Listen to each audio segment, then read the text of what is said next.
Bonjour Sandra, je suis absolument ravie d'être avec toi. Pour ceux qui ne me connaissent pas, je suis Edna Guccia, je suis auteure du blog La Famille Positive. J'accompagne les parents, les enseignants dans une approche qui s'appelle la discipline positive. Et j'ai eu le plaisir de rencontrer Sandra lors du congrès de l'innovation en éducation qui avait lieu à Montpellier en février 2020. Ça a été une rencontre extraordinaire. Et puis, vous allez découvrir Sandra. Voilà, cette vidéo a pour objectif de vous présenter Sandra, de vous présenter aussi Annabelle. Et je vous en dis pas plus. On va rentrer dans le cœur du sujet. Bonjour Sandra, merci d'être avec nous. Ravie de... Bonjour, je suis ravie. Merci beaucoup pour cette invitation qui va être, à mon avis, très riche de réflexion entre mon monde d'art-thérapie, d'elfes et de fées et ton monde de discipline positive. Ce que je te propose, c'est que on va rentrer dans cette interview. Je voulais du coup pour cette interview que tu nous partages. Si je te demande qui tu es, que tu te présentes, je voudrais aussi que tu nous partages comment tu as décidé de faire ce que tu fais. Tu as évoqué Terre de joie et j'aimerais aussi que tu nous racontes l'histoire de ce jeu. Comment il est né? Comment, voilà, et qu'est-ce que c'est? En quoi, quel est le principe? On appelle ça un jeu. C'est pas un jeu comme les autres. Non, non. Et du coup, comment on l'utilise et qu'est-ce qu'il permet de faire ce jeu-là? Voilà, ça va être un petit peu les thématiques, si tu es d'accord, qu'on va regarder ensemble. Et du coup, on va commencer par le début. Ouais. Sandra ou Sandra Nabel, comme mon fils. Sandra Nabel. Qui es-tu? Je donne déjà un indice. Ouais, c'est ça. J'adore cette question, qui suis-je, qui est une question très profonde. Alors, je suis déjà plein de choses. Disons qu'on va plutôt dire quelles sont les facettes de moi que je mets en avant. Parce que bien sûr, je peux tout être. Dans cette réflexion de qui suis-je, en tout cas, j'ai développé une partie, une personnalité créative, artistique, et en même temps une facette dans le domaine du soin, puisque je suis art-thérapeute. Ça fait 18 ans que je suis art-thérapeute, et que en même temps, ça fait aussi 18 ans que j'incarne un personnage qui s'appelle Annabelle. Alors Annabelle, c'est un être...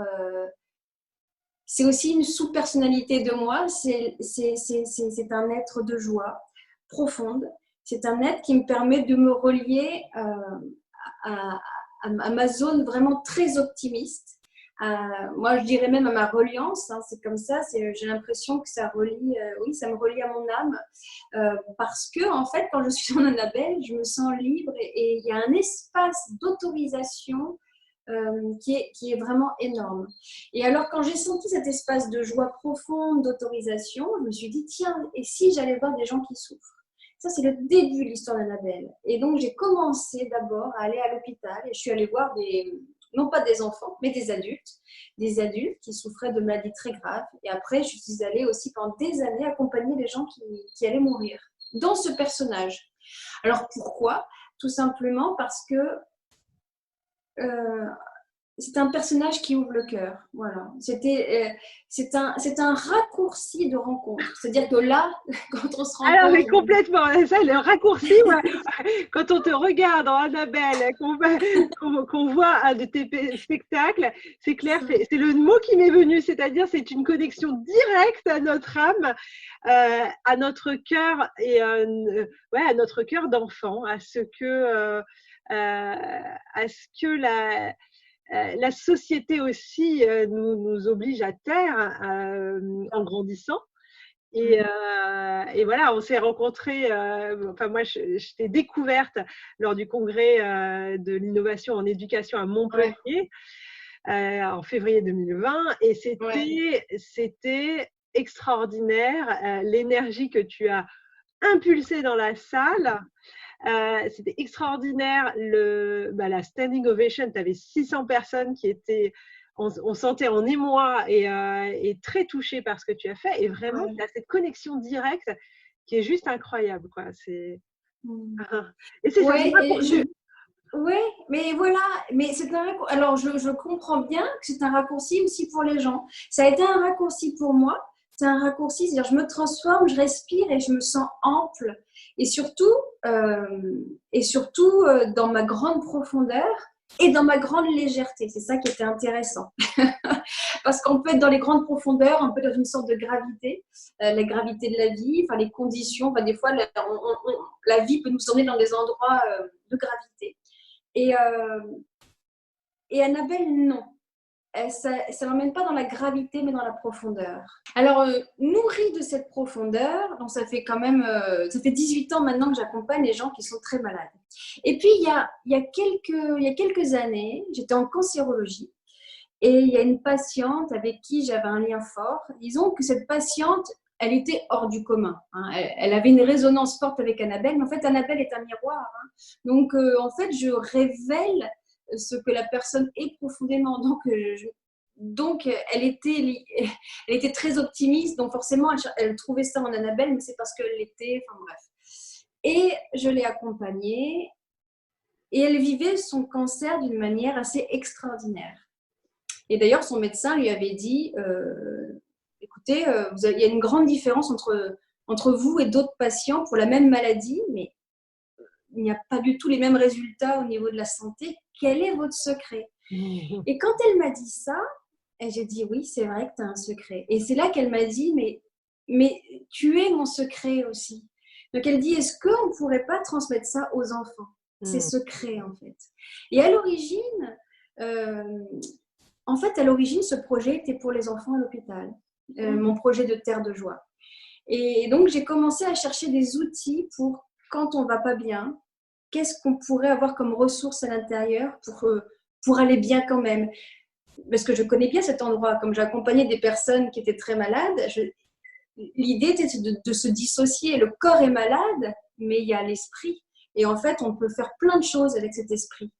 Et du coup, j'ai commencé à créer des outils. Et puis, à un moment donné, je me suis dit, mais il ne faut pas que je réserve ça aux enfants malades. C'est pour tous les enfants.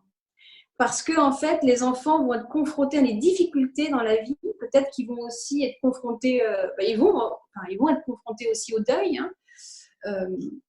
Ils vont être confrontés peut-être aussi à la maladie, mais à des grandes traversées. Est-ce qu'on pourrait leur donner des outils pour en fait leur apprendre que l'imaginaire, il peut s'utiliser et ils savent très bien utiliser l'imaginaire. Et je ne sais pas s'ils avaient compris à quel point ça pouvait être en relation avec l'apaisement, la joie profonde, le calme. Et c'est ce lien-là que j'ai voulu faire. Ouais. Les aider, non pas à imaginer, mais à faire des liens. Et puis à trouver le calme, en fait. Et puis à être généreux. Enfin, je voulais les inviter à devenir des Annabelle, en fait. Parce que je suis héroïne de la joie, quand même. Quand même. J'essaye. Donc, grâce à cette femme, elle m'a beaucoup inspirée. Et grâce à elle, oui, il y a eu ce jeu qui est sorti. Et ma volonté aussi, quand j'ai commencé à mettre ce dispositif en place, je me suis dit, je ne veux pas que ce soit un jeu grand public. Il pourra l'être. Mais à l'origine, je voulais que ce soit pour tous les enfants. Comment faire pour qu'un dispositif soit pour tous les enfants? Parce que là, on peut bien imaginer, par exemple, ceux qui suivent tous les enseignements de psychologie positive, ils ont déjà des choses, ce sont des êtres en chemin, les parents, et ils ont cette chance de pouvoir donner des outils aux enfants. Enfin, il y a une magnifique transmission. Mais dans la vie, il y a des enfants qui ont des parents qui ne sont pas dans cette recherche-là. Il y a des parents, il y a des enfants battus, il y a des enfants seuls. Il y a une diversité. Je suis toujours très attachée, moi, au collectif, quelque chose de très large. Et je voulais que ça puisse toucher tous les enfants. Je dis, mais pour que ça touche tous les enfants, il faut que ça passe par un enseignant. Donc, je me suis dit, ce dispositif, il va vraiment être fait pour les écoles, pour les enseignants, parce que aussi, je voudrais que les enfants entendent cet enseignement de joie, ces pratiques, et que ça vient non pas d'un parent, mais d'un enseignant. Donc, il y a quand même une notion de hiérarchie, moi, j'aimais beaucoup le terme maître. Moi, ça ne me dérangeait pas du tout avant quand on appelait l'enseignant un maître. Moi, j'aime beaucoup la relation maître-disciple, un maître, sachant que l'enfant peut parfois devenir le maître aussi. Il n'y a pas de problème avec ça. Enfin, en tout cas, j'avais envie que ça vienne à l'école, en fait. Oui, Et oui, oui. dans un système éducatif, éduquer à la joie, c'est pas un plus, c'est une nécessité. Et éduquer à la joie, c'est pas améliorer le climat de classe, non, non, non. C'est un véritable enseignement. Ça veut dire que dans la journée, on peut prendre quelques minutes pour fermer les yeux et puis aller visiter ces espaces intérieurs. C'est l'éducation à la joie.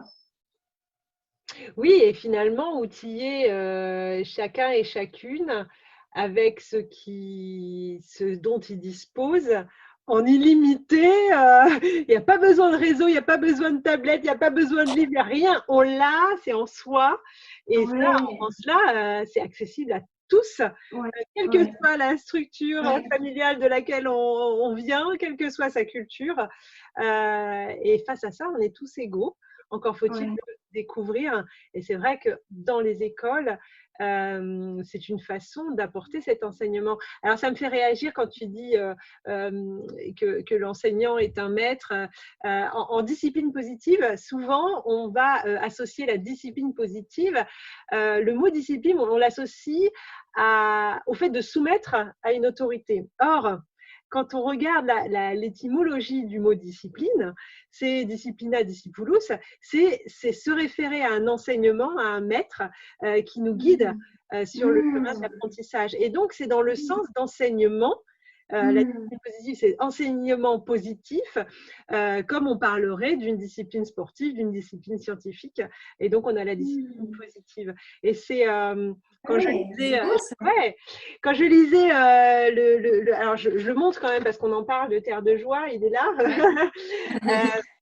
Quand je regardais le livret, je l'ai lu, on a cette notion-là qui revient et en lisant le livret, je vois à quel point, en fait, le dispositif que tu proposes et ce qu'on propose aussi en discipline positive dans la classe, c'est complémentaire et ça vient aussi outiller ces enseignants qui cherchent à développer tout ce qui va permettre d'être en lien avec l'autre, d'être en lien avec soi, d'être dans l'empathie. Donc, on travaille l'empathie, on travaille la bienveillance, on travaille le fait de poser un cadre, le fait d'écouter l'autre, etc., etc. Donc, en fait, il y a tout un tas de choses qu'on vient travailler avec Terre de Joie qui sont totalement en adéquation avec ce qu'on apporte avec la discipline positive, que ce soit dans les écoles ou dans les familles. Et c'est en cela c'est vrai que c'était bien de commencer par les écoles parce que du coup, ça donnait accès à tous les enfants, quelle que soit leur provenance, les milieux sociaux et professionnels, d'où viennent leurs parents. Et ce n'est pas réservé juste à une élite ou juste à des parents qui se posent des questions. Du coup, ça devient accessible à tous. Par la suite, effectivement, le mettre à disposition des parents, ça va être aussi une formidable aventure. Voilà. Après, je voudrais revenir sur le terme de maître-disciple, parce que tu me parlais de discipline. À un moment donné, dans le dispositif, on propose à un enfant de devenir un héros de la joie. Alors, le héros de la joie du jour, c'est pas le meilleur de la classe. Alors, voilà aussi un système, bien sûr. Forcément, j'ai inventé un système coopératif. Et entre parenthèses, je tiens vraiment à remercier, parce que tu as parlé du livret pédagogique, Marjorie Iachetti, qui a vraiment coécrit avec moi ce livret, qui est enseignante et qui a amené vraiment tout l'aspect de discipline, justement, de rigueur, pour que ce soit vraiment rythmé. Et c'est une merveilleuse collaboration. Et en tout cas, dans le système, c'est que l'enfant, donc qui n'est pas le meilleur, mais aujourd'hui, il a une idée pour tout le monde. Il a une idée pour tous les enfants de la classe. Donc, en fait, je voulais mettre un système où les enfants soient toujours à l'écoute à l'écoute du collectif. On est à l'écoute des autres. Globalement, toujours, on a ça dans le cœur, dans le corps. On est toujours à l'écoute du collectif et puis individuellement des camarades. Et donc, l'enfant vient prendre la place de l'enseignant. J'adore cet endroit. J'espère que tous les enseignants vont jouer le jeu parce que ça a été conçu comme ça. C'est-à-dire que l'enfant se lève, il a une idée. Il vient prendre la place de l'enseignant. L'enseignant s'en va et va prendre la place de l'enfant. Mais c'est très important ce moment parce que justement, on parlait de maître-disciple. On sait très bien pour les maîtres qu'ils sont maîtres en fonction des disciples qu'ils ont et la qualité de l'enseignement est en fonction aussi de la qualité du disciple. Donc, il devient disciple. En tout cas, il s'assied et il écoute le petit maître qui est l'enfant. Et l'enfant, donc, qui va proposer son expérience de joie. À son tour, il va explorer le pouvoir qu'il a. Alors, le pouvoir de cœur, attention, le pouvoir de cœur, cette intention quand on ferme les yeux, parce qu'il va inviter les enfants de sa classe à fermer les yeux quand même. Ferme les yeux, respire profondément et prends le temps. Il faudra toujours que les enfants qui deviennent des héros mettent en place ce dispositif. Et puis là, il invente. Et puis alors là, c'est fantastique parce que l'enseignant expérimente aussi. Tous les enfants et l'enseignant expérimentent. Et là, après, on revient vers l'enfant en lui disant si sa pratique est bien ou pas bien. Où est-ce qu'elle emmène? Est-ce qu'on a fait un grand voyage? Est-ce qu'on peut l'améliorer?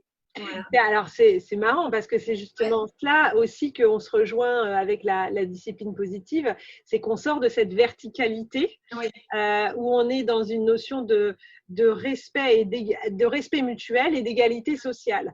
Alors, j'aime bien quand même préciser que égalité sociale, ça ne veut pas dire qu'on a les mêmes responsabilités. L'adulte dans sa classe est responsable de sa classe, mais par ce mouvement où l'enfant vient s'asseoir à la place du maître ou de la maîtresse et que l'enseignant vient prendre la place de l'élève, finalement, on retrouve totalement cette égalité sociale face au jeu. Alors peut-être justement, tu peux nous raconter dans Terre de Joie comment ça se passe, parce que comment on utilise ce jeu?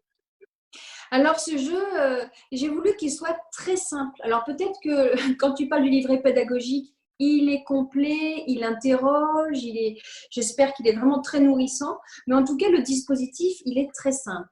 Il faut imaginer qu'il y a une classe et que donc la première fois, il y a quand même une première fois. La première fois que l'enseignant a ce dispositif, ou tout à l'heure tu disais aussi qu'un jour, bien sûr que les particuliers peuvent l'avoir. Alors c'est sûr que particulier enseignant, c'est la même chose. Au début, on a un dispositif, on a des cartes, on a un très joli instrument et je suis vraiment heureuse que Nathan ait accepté de l'avoir parce qu'on aurait pu avoir…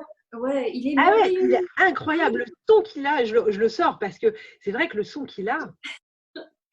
Oui, mais c'était important de mettre la qualité sur une écoute musicale. Là, on arrive dans le sens… Fais-le écouter, vas-y. Ah oui.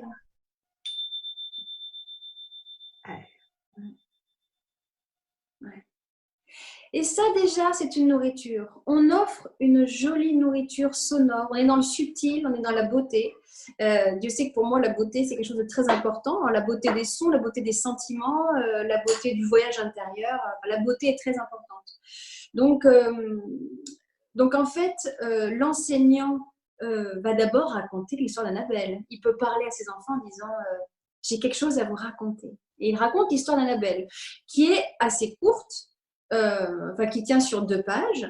Et puis après, bien sûr qu'un jour, il pourrait y avoir l'écoute d'un CD avec le conte musical, mais ça, c'est autre chose. Si on n'a que le coffret, on raconte déjà l'histoire. Et l'histoire, c'est une histoire incroyable.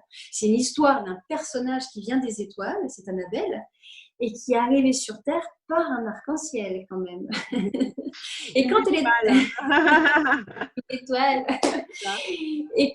arrivée sur Terre, la première chose qu'elle s'est dit, je vais aller voir ceux qui n'ont pas de joie et je vais aller leur donner. Donc déjà, je mets en condition les enfants qu'une héroïne de la joie, c'est quelqu'un qui va voir ceux qui n'ont plus de joie et qui va donner donc cette joie. Donc les enfants, ils ont cette écoute de ce personnage et ils vont, je sais très bien combien ils aiment ce personnage, et tant mieux, c'est la première ouverture de cœur. On est attaché à Annabelle, qui est très généreuse. Donc Annabelle, comme ça, va voir les gens qui souffrent, donner de la joie. Et puis à un moment donné, donner des missions de joie, c'est quand même fatigant. Sa mission de joie la fatigue, donc elle crée une île merveilleuse pour se reposer. Et sur cette île, c'est ce qu'on raconte aux enfants. Et sur cette île merveilleuse, il y a 4 endroits. Donc cette type se divise en 4. Donc, il y a l'ère des rêves subtils, l'ère du silence merveilleux. Là, on écoute les oiseaux. L'ère de la joie absolue. Bon, là, c'est des grandes ouvertures merveilleuses. On chante, on danse. Puis surtout, on explore un endroit du cœur immense. Et il y a l'ère des émotions délicates. Donc là, c'est là où on vient pleurer, exprimer sa colère, ses pleurs, sa peine. Il était évident que si je crée quand même une île merveilleuse avec beaucoup d'air qui sont là pour explorer la joie, il était évident qu'il fallait accueillir les autres émotions parce que ça n'aurait pas été juste. Donc là, j'aime beaucoup le terme, les émotions délicates. Voilà. Même dans leur nom, elles ont quelque chose de pas si terrifiant que ça en réalité. Oui. Et puis surtout, là, c'était un apprentissage. En fait, je voulais donner des enseignements aux enfants, de manière très ludique, parce qu'ils ne vont pas se rendre compte qu'ils reçoivent des enseignements, mais il y en a. Et un des enseignements, et d'ailleurs c'est dans le livret pédagogique, où je dis, mais il faut habituer les enfants à se dire qu'une émotion, ça passe, ça se traverse. C'est juste ça, et ça se traverse. Et on passe à une autre émotion. Normalement, ils le savent, parce qu'on a déjà vu des enfants qui pleurent, puis un quart d'heure après, tout d'un coup, ils se mettent à rire. Et nous, c'est beaucoup plus long, les adultes. Mais en tout cas, là, on leur explique, il ne faut pas en avoir peur. Mais il faut l'accueillir, il faut en avoir conscience, on l'accueille. Donc, il y a des petites expériences. Enfin, je dis petites parce qu'en fait, il y a 84 expériences, il y a 21 expériences par endroit de livre. Donc, ça veut dire qu'il y a 21 expériences sur l'ère des émotions délicates. Et puis donc l'enseignant raconte cette histoire qu'elle a créé l'île merveilleuse avec ses 4 endroits. Et au milieu, il y a un endroit qui s'appelle Cosmos. C'est parce que Annabelle vient de son étoile qui s'appelle Cosmos. C'est-à-dire que quand elle se met sur cet endroit, il suffit qu'elle fasse 1, 2, 3, on profite. Et elle part sur son étoile. Ça, c'est très important. C'est une pédagogie en soi. D'ailleurs, au début, j'aurais voulu appeler ce dispositif 1, 2, 3, on profite. Sauf que je pense que les gens n'auraient pas compris. Mais on profite de quoi ? Mais on profite. Alors, l'enseignement, il est le suivant. C'est que, et ça, c'est mon expertise de toutes ces années à l'hôpital sur la question de la joie. La joie, c'est le présent. C'est avoir conscience que là, maintenant, ce moment, il est merveilleux. Si on donne à un enfant la conscience du présent et la conscience d'arrêter le temps, il faut arrêter le temps pour être dans la joie. Parce que la joie n'existe pas sans la conscience de la joie. Donc, mais nous, adultes, on commence à en avoir conscience. Plus on vieillit, plus on se dit, à un moment donné, on regarde son conjoint, on regarde son enfant, et on a conscience que ce moment, il est merveilleux. Mais il n'est pas plus merveilleux, seulement on arrête le temps. On se dit, waouh, cet instant-là, je le prends. Et donc, j'avais envie de dire aux enfants, arrêtons le temps. Donc, quand je fais vivre cette expérience, quand l'enseignant va faire vivre cette expérience, parce qu'il y a un galet qui s'appelle Cosmos et qui est une invitation à faire 1, 2, 3, on profite, l'enseignant va tout de suite le dire aux enfants en disant, voilà, maintenant on a vécu une expérience, 1, 2, 3, on profite. Et là, on a une classe silencieuse, tout le monde profite. Et l'enseignant va dire en même temps aux élèves, alors maintenant, vous allez être responsable de cet endroit-là. C'est-à-dire qu'à un moment donné dans la classe, tout au long de l'année, s'il y a des moments où vous, je ne sais pas, un de vous se sent particulièrement heureux, peut-être que, je ne sais pas, il y a eu un rayon de soleil dans la classe et vous avez senti qu'il y avait une atmosphère particulière. Vous avez senti que, je ne sais pas, il y a eu beaucoup d'enfants qui ont eu des bonnes notes, il y a une ambiance générale joyeuse. Vous pouvez très bien arrêter l'enseignant et dire, madame, on peut faire 1, 2, 3, on profite. Et là, tout le monde s'arrête et on fait 1, 2, 3, on profite. Rendre conscient l'enfant des instants où on peut arrêter pour vivre la joie, c'est un enseignement en soi.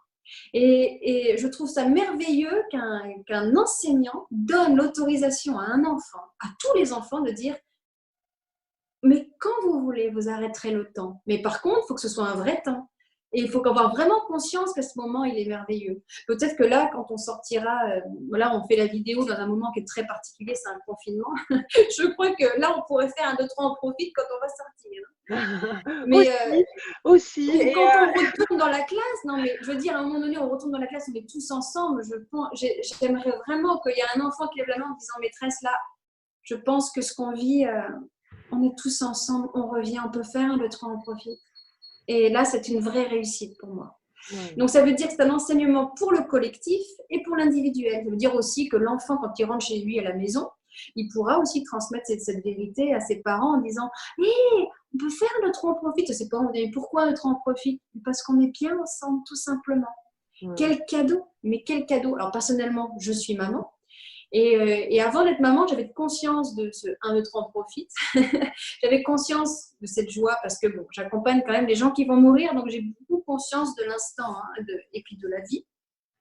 Et je m'étais dit, si j'ai une chose à transmettre à mon enfant, en dehors de la générosité de cœur, de donner, de partager, si j'ai une chose à lui transmettre, c'est le 1, 2, 3, on profite. Parce que là, il sera armé pour toute la vie. Il saura dans sa vie arrêter le temps. Oh, quel cadeau! Et là, je voulais vraiment l'offrir à tous les enfants parce que si j'offre cette philosophie à mon enfant, je voudrais bien qu'il y ait le maximum d'enfants qui en profitent. Alors, donc, une fois que l'enseignant a lu le conte et qu'on sait qu'il y a 4 endroits merveilleux de cette île et qu'il y a Cosmos au milieu, tout simplement, on va dire aux enfants pour la première fois, est-ce que vous voulez qu'on soit tous plus heureux ensemble? Bon, là, en général, ils disent tous oui. Ah oui, je crois que… Et alors, l'enseignant dit, pour cela, je vais choisir l'un d'entre vous le plus calme. Alors, c'est important. Ça paraît peut-être un peu de l'ordre de la discipline, justement, au mauvais sens du terme. Alors, pour moi, la discipline, c'est pas négatif, mais je vois qu'on est tout à fait d'accord, discipline positive. Ça veut dire que si on n'instaure pas cet endroit de calme, ça peut être aussi le chahut. Alors, l'enseignant dit, je vais choisir un d'entre vous le plus calme, le plus silencieux qui lève la main pour venir tirer un galet. Donc ça, c'est vraiment le cadre. Donc là, je vous assure, toutes les classes sont silencieuses et les enfants, ils sont là. Et il y en a un qui est choisi, il tire un galet magique. Donc, parce qu'il va y avoir un sac avec des galets, et il tire au hasard un galet. Et le galet va correspondre à des cartes. D'accord? S'il tire l'ère des émotions délicates, par exemple, eh ben on va tirer des cartes de l'ère des émotions délicates. Et c'est à ce moment-là qu'on dit à l'enfant, tu es responsable de ta classe. Grâce à toi, on va aller mieux. Alors, pense à tous les enfants de ta classe et tire une carte. L'enfant tire une carte. Il va s'asseoir et là, c'est l'enseignant qui va faire fermer les yeux à tout le monde et il va faire ferme les yeux, respire profondément et prends le temps. Et là, tous les enfants font expérience et il lit l'expérience de la carte. Ça dure un temps. Après, l'enseignant ressent ses enfants et il arrête l'expérience en refaisant ce son. Ce n'est pas complet pour moi. Ce n'est pas parce que l'enfant a vécu une expérience que c'est fini. Au contraire, maintenant, on va avoir le partage de cette intimité. Je voulais aussi donner un enseignement par rapport à la joie, par rapport à l'instant présent et valoriser le partage de l'intime. Habituer les enfants à partager cet intime et cette profondeur. Que ce soit courant, que ce soit facile pour eux. Je sais qu'au début, ce n'est pas forcément facile. C'est pour ça que dans le livret pédagogique, on a donné un vocabulaire des émotions. Parce qu'on s'est rendu compte que les enseignants n'étaient pas formés, souvent n'avaient pas les outils pour nommer les bonnes émotions. Donc, avant ce dispositif, c'est vrai qu'on encourage les enseignants déjà à faire une fiche des émotions, une fiche d'expression des émotions. À explorer avec les enfants la palette des émotions. Alors ça aussi, nous, on l'explore beaucoup en discipline positive et notamment en utilisant quelque chose qui ressemble beaucoup à la communication non violente où on a besoin de pouvoir identifier l'émotion qui nous habite pour dire ce que l'on ressent. Oui. Quand il se passe quelque chose et ce que l'on aimerait en fait pour se sentir mieux. Donc il y a cette notion d'émotion pour mettre des mots sur les ressentis est essentielle pour pouvoir partager son besoin à l'autre en fait. Complètement. Mais là, tu vois, quand je t'entends parler, je me dis aussi, d'abord mon dispositif, j'ai toujours dit, il n'est pas c'est pas qu'il n'est pas complet, mais il est complété par d'autres techniques, c'est ça que je voulais dire. C'est-à-dire qu'il y a des enseignants qui auront eu cette chance hein, par exemple, de suivre votre enseignement sur la psychologie positive. Je dis votre, hein, de manière générale, collective. Donc Alors, tu intègres tout ce qui est autour de la CNV, de la discipline positive, voilà, etc. Toutes complètement. ces approches. Mais alors là, bon, ben là, ça serait merveilleux. Alors là, on va parler de l'idéal. Les enseignants ont donc reçu cet enseignement. Bon, alors là, c'est un complément, c'est le langage de l'enfance, en fait. C'est comment on accompagne, mais l'enseignant, avec tous ces outils, il pourra accompagner en subtilité la vie intérieure, il pourra… ça va être un jeu merveilleux pour eux. Pour ceux qui n'ont pas cette connaissance, on a donné un minimum, mais ce minimum est à compléter. Et à l'époque, j'ai pas forcément mis psychologie positive. J'ai mis je conseillais certains livres à la fin de livres pédagogiques. J'ai encouragé des livres. C'est dommage qu'on se soit pas vu avant, parce que c'est vrai que j'aurais encouragé des livres comme le tien, comme les tiens, ou des supports pédagogiques. Pour la prochaine édition. C'est ça, pour la prochaine édition, je rectifie le tir. Moi, ça me semble très important parce que, tout ce que toi tu amènes est vraiment complètement complémentaire. Moi, j'amène ma sphère, qui est une sphère créative, poétique, sensible et de cœur, de partage et centrée sur la joie.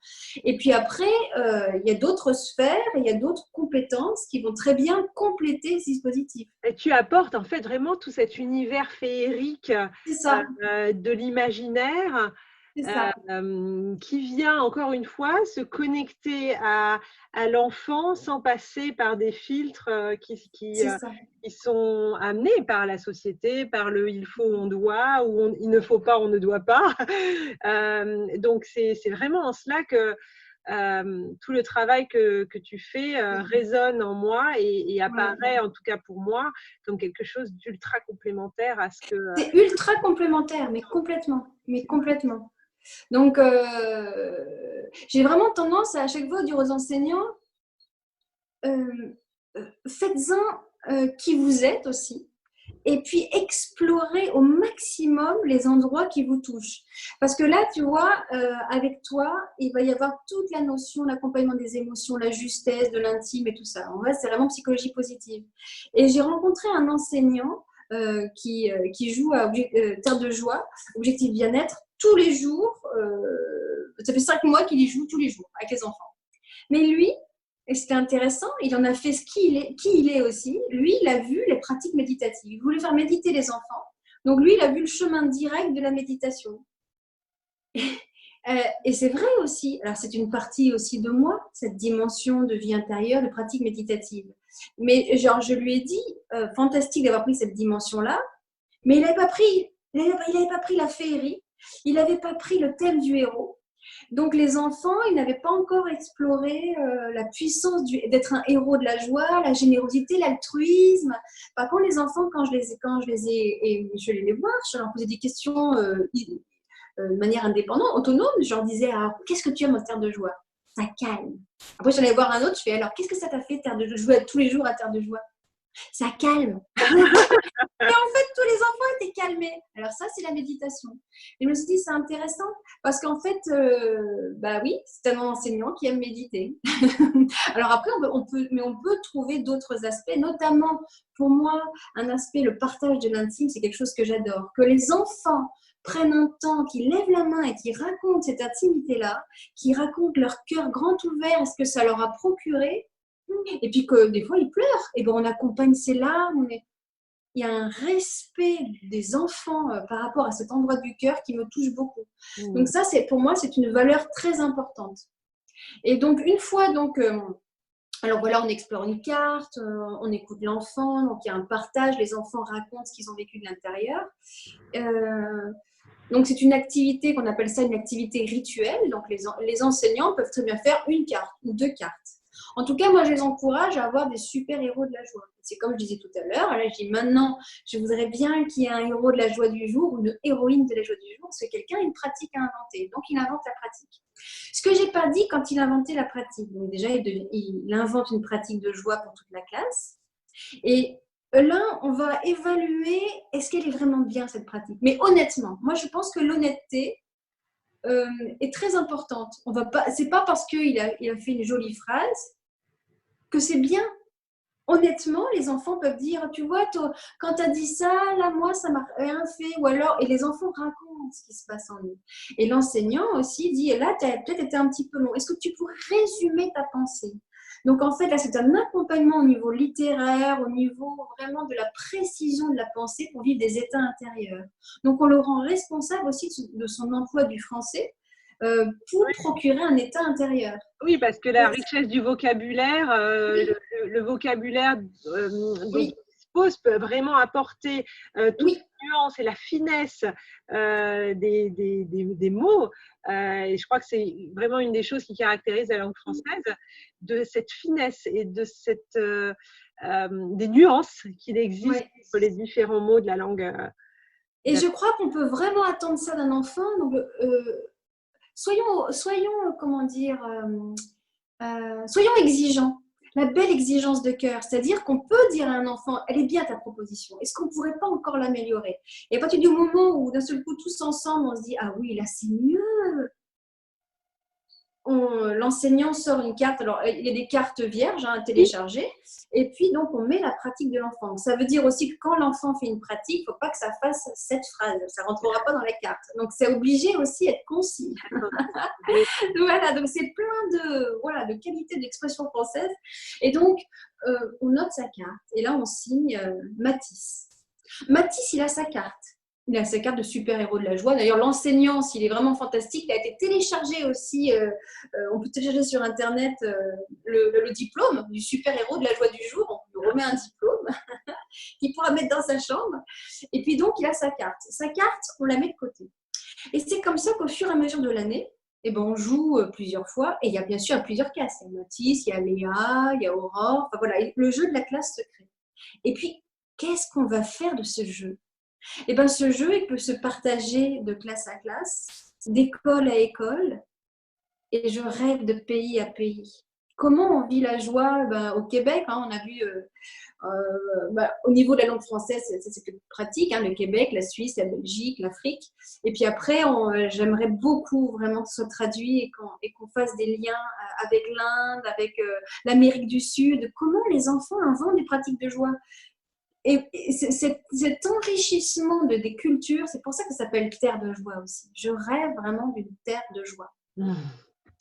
Voilà, et donc en fait le jeu va se rythmer tout au long de l'année comme ça, par des expériences vraiment joyeuses. Et j'espère qu'au bout de quelques mois, les enfants vont vraiment être à l'écoute du climat de classe général et ils vont identifier aussi peut-être un enfant qui perd sa joie.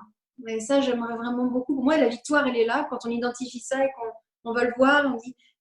Et en plus, je le sais, là je te le raconte, mais on m'a raconté des histoires vraiment merveilleuses où on m'a dit, mais tu sais, ils inventent des pratiques de joie quand ils sentent que l'autre va pas bien. Mais tu sais, il faut que tu fermes les yeux, imagine, tu es dans ta maison intérieure. Et là, je me dis, c'est gagné. Quand ils font des expériences de joie pour ceux qui souffrent et quand ils ramènent à la maison aussi que les parents vont pas bien, et ça, on me l'a raconté, ça c'est vrai, et qu'ils proposent des pratiques intérieures qu'ils ont explorées, ils disent, mais attends, ferme les yeux, respire profondément et prends le temps. Et ils transmettent cette pratique. Waouh! Il y a vraiment des héros de la joie. Ouais. Là, on y est, quoi. Ouais, chouette. Voilà. C'est super chouette, c'est super chouette. Ouais. Ah là là, dis donc, quel beau partage. Et moi, je vais le montrer quand même parce que c'est vrai qu'on voit, on voit qu'il y a plusieurs couleurs et donc c'est les différentes herbes. Là, on n'a pas vu, Juste, on voit le côté. En fait, je vous oui, d'accord, oui, c'est ça. La tranche parce qu'on le voit sur la tranche. Ah oui, c'est ça. Ah oui, on voit les couleurs. Donc, effectivement, chaque couleur représente. Et moi, j'adore parce que on se retrouve en Annabelle. Ah oui, là, c'est moi en Annabelle. Voilà, tout plein de malice qui expriment les émotions qui sont présentes sur les cartes. Voilà.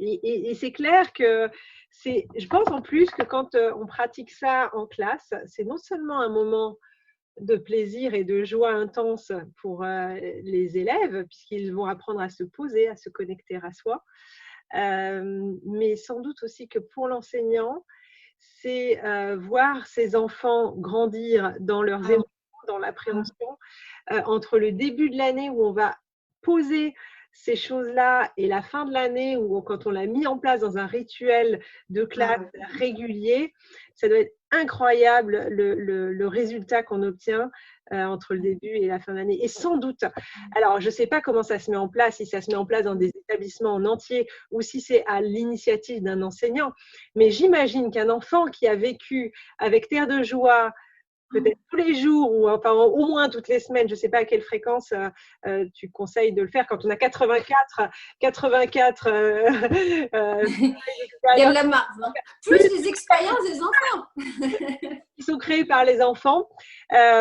J'imagine en fait peut-être le désarroi d'un enfant qui a connu ça dans sa classe une année et que l'année suivante, ça n'existe plus. Oui, alors le désarroi et j'espère aussi la force de se dire, moi je l'ai vécu et j'espère vraiment qu'il va jamais oublier. Et j'espère que moi la réussite, ce serait que plus tard ils se disent, moi quand j'étais enfant, je jouais à être un héros de la joie et que plus tard ça revienne dans sa vie et qu'il se souvienne des grandes joies qu'il a eues enfant, à embarquer toute une classe à être dans la joie.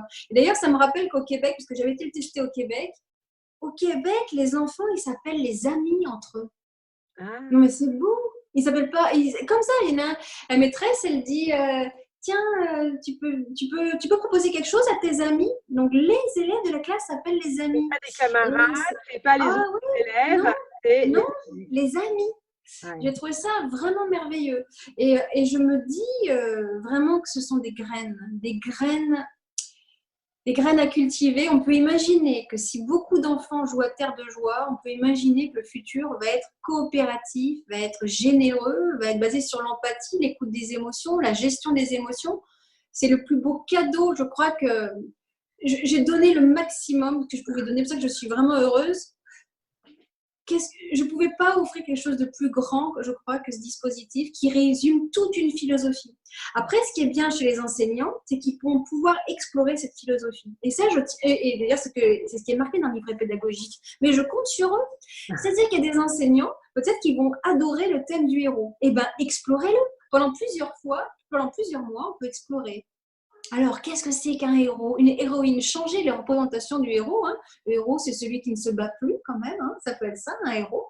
Alors, pour moi, c'est celui-là, en tout cas. J'ai plutôt des images de Gandhi, tu vois, super héros de la joie, que quand même quelqu'un qui va casser la figure à quelqu'un d'autre. Donc, c'est changer la représentation sur ce que c'est qu'un héros. Une héroïne aussi, c'est intéressant parce que je n'ai pas fait exprès, hein, mais il faut que je suis une femme et que le dispositif est basé sur une héroïne quand même. Et puis, il y a des enseignants qui vont peut-être s'intéresser plus spécifiquement à la question de la joie. Et là, c'est toute une philosophie de la joie. Qu'est-ce que la joie? Qu'est-ce qui vous met en joie? Les différents strates. Il y a le plaisir, il y a le bonheur, il y a la joie profonde. Et donc, tout un enseignement comme ça sur la joie. Et puis, il y en a, ils vont dire, tiens, on a joué à Terre de Joie, maintenant, aujourd'hui, je vous propose la méditation pure. Et donc, il n'y a plus de mots et on médite.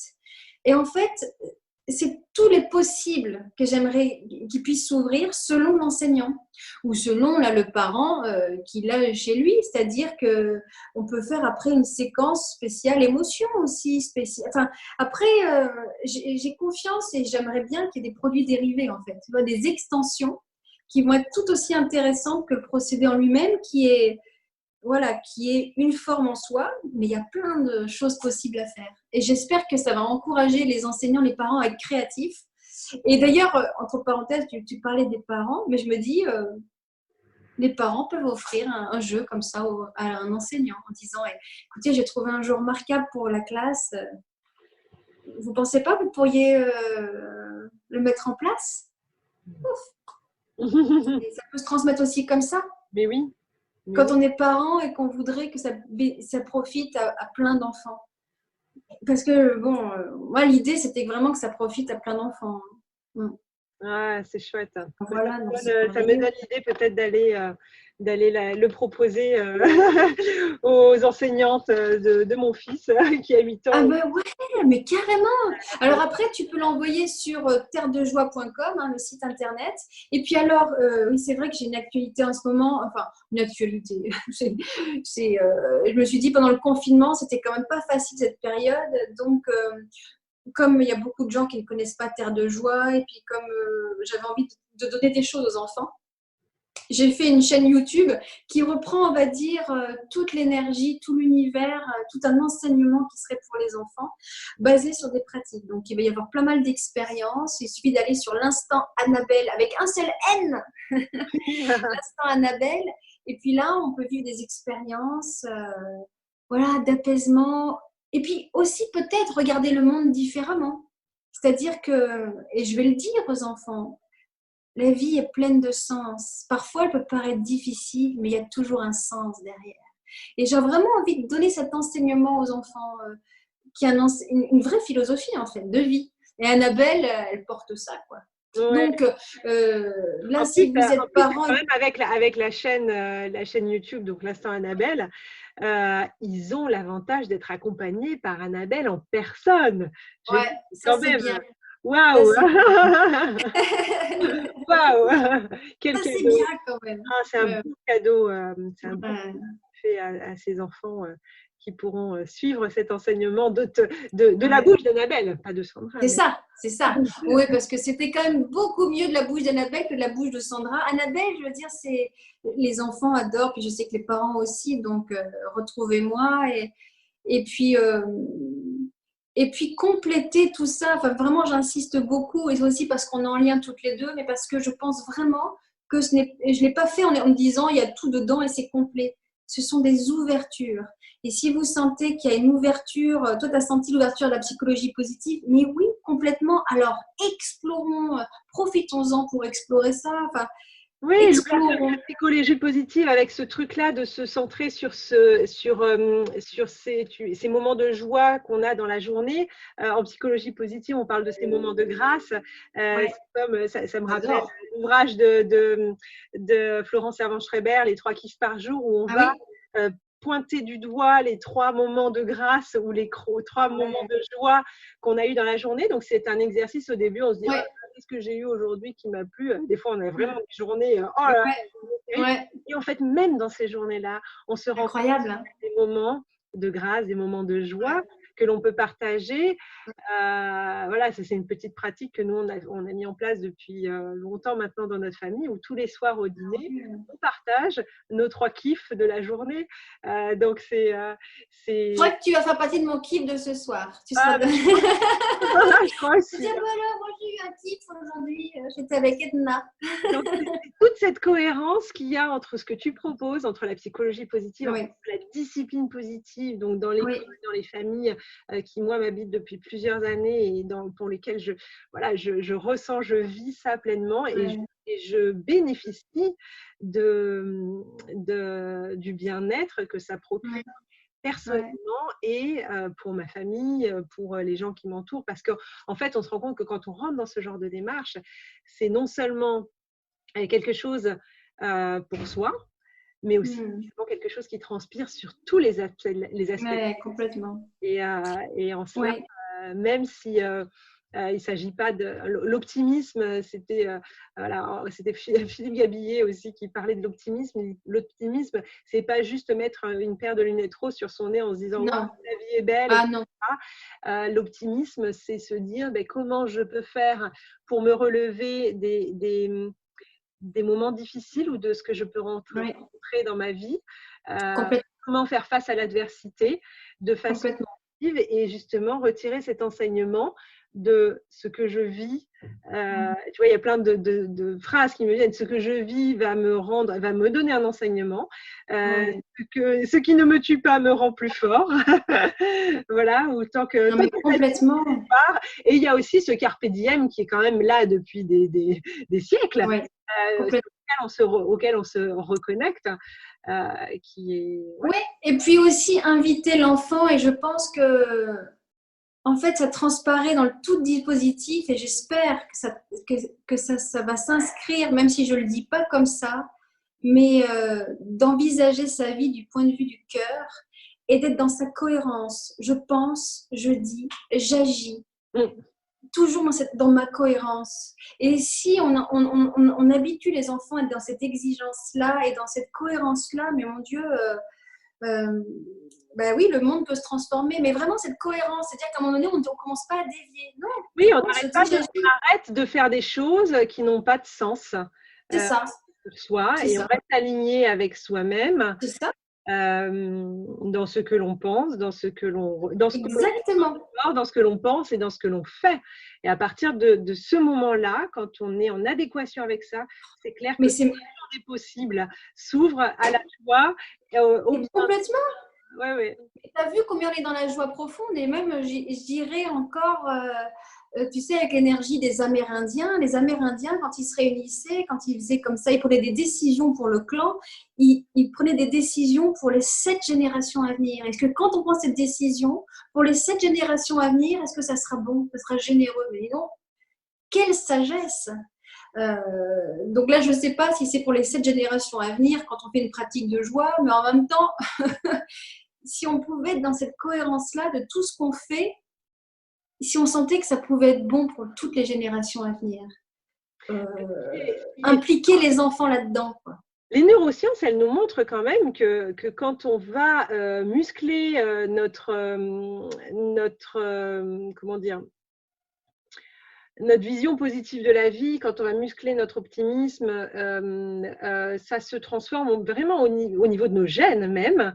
Et finalement, quand nous, adultes, on rentre dans cette démarche-là, si on ne l'a pas connue quand on était enfant, on va transmettre quelque chose à nos enfants. Et bien évidemment, quand un enfant a grandi avec ça, a vécu ces expériences-là dans sa tendre enfance et grandi avec tout ça, ça sera beaucoup plus facile aussi et naturel pour lui de le transmettre aux générations suivantes. Alors, je te rejoins complètement. Et je voudrais insister, merci de parler de ça, et je voudrais insister aussi sur l'énergie du merveilleux, parce que tu parles de la transmission parents-enfants ou adultes-enfants. Et je lisais un livre extraordinaire sur le fait de s'émerveiller de Belinda Cannon, un livre merveilleux, je vous le conseille. Ça s'appelle je crois que ça s'appelle S'émerveiller ou l'émerveillement, je ne sais plus. Et à un moment donné, elle disait j'ai eu la chance parce qu'elle a une propension à l'émerveillement, donc à la joie. Parce que quand on est dans l'émerveillement, on a la joie. Hein, c'est le même endroit. Et elle disait j'ai eu la chance d'avoir un père qui me disait hey, viens, regarde, entends, tu sens. Et en fait, c'était cette transmission, cette culture. Et ça, c'est merveilleux. Et j'espère qu'avec ce dispositif, comme avec d'autres dispositifs, bien entendu, hein, mais que si on transmet ça aux enfants, terre de joie, on va les habituer à dire ressens, ouvre, sois généreux. Mais ça, c'est merveilleux. Ça, c'est l'énergie vraiment de l'émerveillement. Et en plus, là, notamment par l'énergie, donc l'Annabelle qui vient des étoiles, donc il y a aussi un rapport entre la terre et le ciel, la responsabilité de notre terre. Combien on peut l'aimer, cette terre. Faisons une terre de joie. Je pense qu'avec ces valeurs-là, c'est ça l'émerveillement. C'est s'émerveiller de la terre, de la simplicité, d'écouter. D'ailleurs, les enfants, ils savent très bien le faire parce que je vois bien qu'ils adorent les pratiques, notamment où on est près des arbres, écouter le vent dans les arbres. Mais ils y sont tout de suite. Parler avec les animaux, eux, ils parlent aux animaux avec une facilité. C'est merveilleux. Je pense qu'une des plus belles choses qu'on puisse donner à un enfant, c'est lui dire tu t'émerveilles, eh bien, vas-y, continue de t'émerveiller. Et surtout, un conseil, ne le perds jamais. Ne perds jamais cet endroit-là.